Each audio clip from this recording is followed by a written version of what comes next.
You were kidnapped by Israel, you have written. Yes. With crayons that you were taking to kids. That was those are the weapons that you were using, right? Yeah. Well, that's right. Hey everyone, welcome back. Today we're tackling one of the most provocative interviews to surface in recent memory. Former U.S. Congresswoman and 2008 presidential nominee Cynthia McKinney sat down with veteran journalist Rick Sanchez on his program, The Rick Sanchez Effect. What she revealed wasn't just another political soundbite. It was a first-hand account that directly challenges the way we think about Washington, power, and foreign influence. But the most explosive moment in the Sanchez interview wasn't about lobbying. It was about what McKinney herself calls a kidnapping at the hands of the Israeli Defense Forces. I think it was in 2008 that you were on a boat that was rammed by the IDF. You were part of a Gaza relief organization, and you were trying to take supplies to the children and the people there. You were kidnapped by Israel, you have written. Yes. With crayons that you were taking to kids. That was those are the weapons that you were using, right? Yeah. Is that right? Well, that's right, but that's a little bit late too, because actually when I was in the Congress, I began to understand that U.S. support for Israel constituted a war crime and made a war criminal out of our own presidents. I began to understand, it's like I was in Malaysia and I said to them, I didn't know what Zionism was until I got targeted by Zionists, right? And so what I began to do was every piece of legislation that mentioned Israel, I made sure that I read every line of it because I wanted to know what I was voting on. Now, I ended up voting against them, and then Nita Lowey, who was at that time the representative from New York State, she said to me, Cynthia, every vote has a consequence. So they had done everything. They had tried to get me to hire a chief of staff who was loyal to AIPAC. I refused to do that. They had done everything to sort of penetrate my office and to understand just exactly what I was doing. Who's they? The pro-Israel people inside Washington.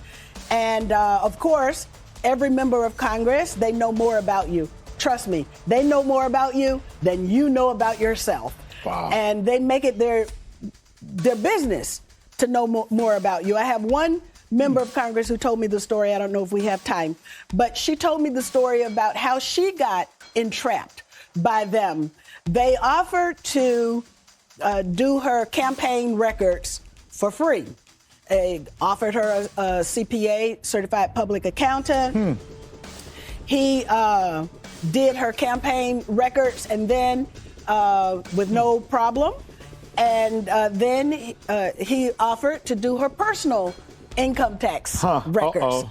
And then she would call me Cindy, and she's still there, by the way. And she says, Cindy, I realized at that point that they knew everything about me. Yeah. So now she's trapped. And would use it. Yeah. She lifted the lid on something she calls Israel's unrelenting grip over U.S. politics. According to McKinney, lobbying groups like AIPAC, the American Israel Public Affairs Committee, aren't simply advocating for Israel's interests. They're reshaping American politics from within. She claims that AIPAC and its network operate through what she bluntly calls legal bribes, massive flows of campaign money, promises of political support, and at times, threats of career-ending retaliation. And this isn't abstract. McKinney explains how members of Congress are pushed to sign pledges, attend carefully choreographed AIPAC conferences, and vote in line with Israeli interests.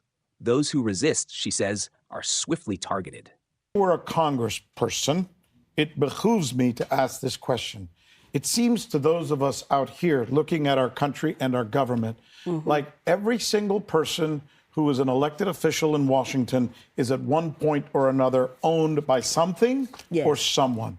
That you can't have the job without taking a legal bribe. Am I right?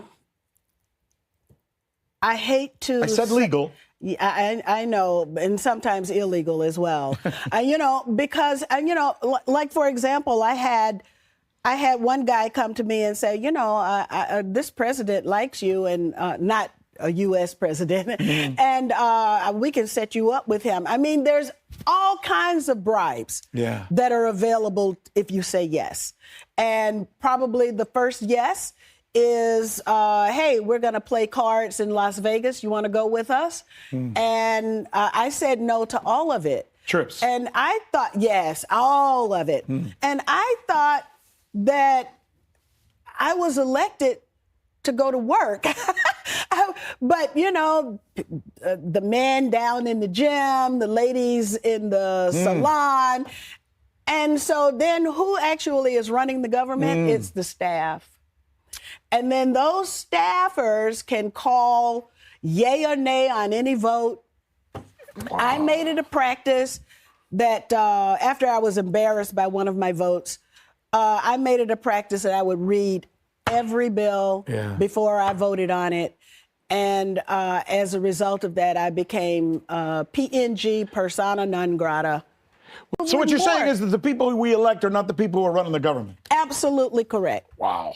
Absolutely correct. And they're always on the phone looking for money from people to give them Now, money. let me tell you, so say that hearing on Capitol Hill where the chairman and the witness, who was supposed to be contentious but actually walked out arm in arm, that's my first lesson on Capitol Hill. My second lesson is, guess what? What? The Democrats get the same donor list as the Republicans. So we're all calling the same people. So then, of course, if this little person over here actually believes in the mythology that Democrats and Republicans are different, then this person is a victim. Yeah.